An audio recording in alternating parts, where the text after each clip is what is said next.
The Problems of Philosophy is a philosophical book written by Bertrand Russell and published in 1912.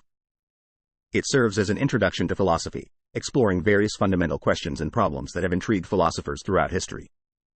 Russell's book is divided into 15 chapters, each focusing on a specific philosophical problem or topic. He begins by examining the nature of philosophy itself and its relationship to other fields of knowledge. Russell argues that philosophy is concerned with fundamental questions about reality, knowledge, and the nature of existence.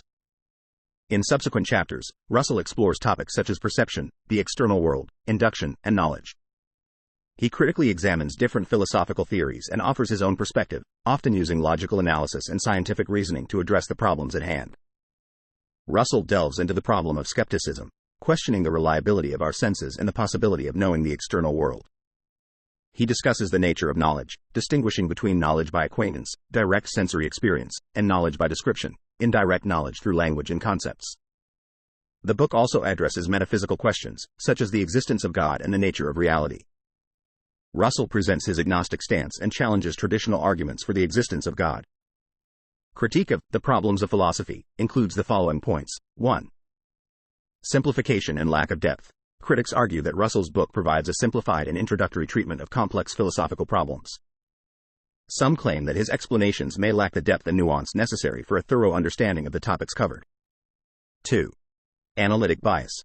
Russell's approach to philosophy is heavily influenced by his background in analytic philosophy and logic. Critics suggest that this bias towards analytical methods and logical analysis may neglect other philosophical traditions and perspectives, limiting the scope of the book. 3. Lack of engagement with continental philosophy. Some critics argue that Russell's work largely ignores the rich tradition of continental philosophy, particularly the phenomenological and existentialist schools. They claim that this omission limits the book's comprehensive exploration of philosophical problems. 4.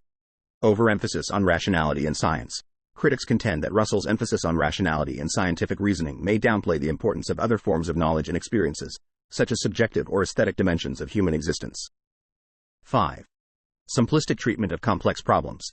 Given the concise nature of the book, critics argue that certain philosophical problems are treated too briefly or oversimplified, leaving readers with an incomplete understanding of the issues. Despite these critiques, The Problems of Philosophy remains a popular and accessible introduction to philosophy. It effectively presents philosophical problems in a clear and concise manner, making it an influential work for those new to the field.